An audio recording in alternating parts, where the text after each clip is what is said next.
Hello, friends. Today I am here with another new story for you. True story lovers, don't skip the video. The ending of the story is very interesting. A love written in the stars. In a small riverside town called Shonapur, life moved slowly, just like the river that flowed beside it.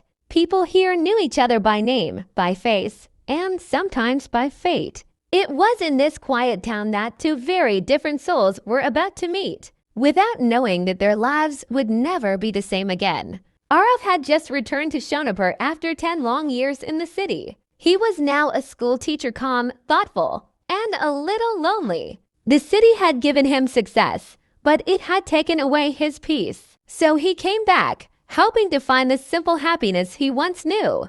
On the very first day at school, he saw her, Meera. She was standing under the mango tree in the schoolyard, laughing with her students. Her laughter felt like music, soft but unforgettable. Aarav didn't know why, but his heart skipped a beat. He told himself it was nothing, just a moment. But some moments are powerful enough to change a lifetime.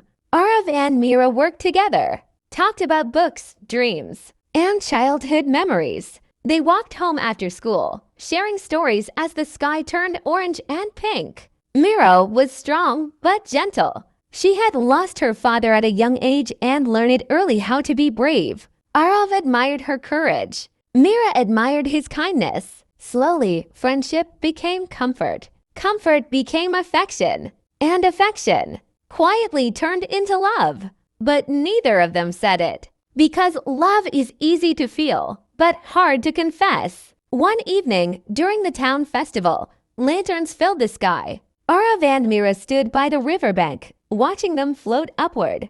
Aarav wanted to say it. Meera wanted to hear it. But fear stood between them, fear of losing what they already had. That night, Meera wrote in her diary, "If he ever holds my hand, I'll know he feels it too."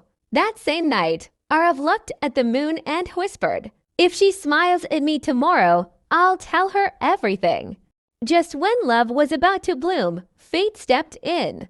Aarav received a job offer from the city, his dream position. It was everything he had worked for, but it meant leaving Shonapur and Meera. When he told her, she smiled bravely. "You should go," she said. Dreams are important, but her eyes told another story. On his last day, Aarav finally spoke the truth. "Meera, I love you. I don't know what the future holds, but my heart belongs to you." Tears filled her eyes. "I love you too," she whispered. No distance can change that. They promised to wait. They promised for right. They promised not to forget. Time passed 1 year, then 2.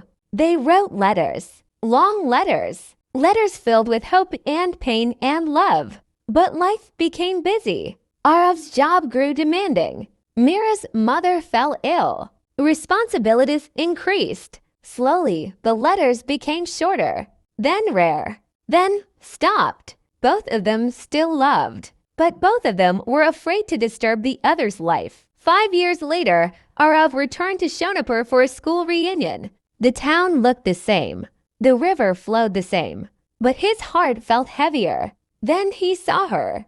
Meera was standing in the same schoolyard, older, wiser, but just as beautiful. For a moment, neither of them spoke. Then Meera said softly, "You finally came back." Aarav replied, "I never really left." They talked for hours that day about missed chances, unspoken pain, and the love that never died. Aarav learned Meera had never married. Meera learned Aarav had never stopped loving her. Sometimes love needs time. Sometimes love needs distance. But true love always finds its way home. Under the same mango tree where they first met, Aarav held Meera's hand at last. "I lost yours," he said, "but I don't want to lose you again." Meera smiled through her tears. "Then don't stay." And this time, he did. They married in a small ceremony by the river. No grand stage. No loud music, just love, family, and the town that had witnessed their story from the very beginning.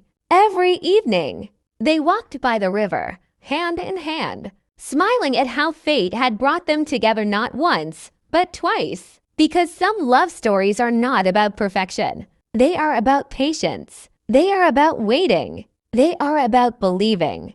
And their love was written in the stars long before they ever met. If you'd like, I can also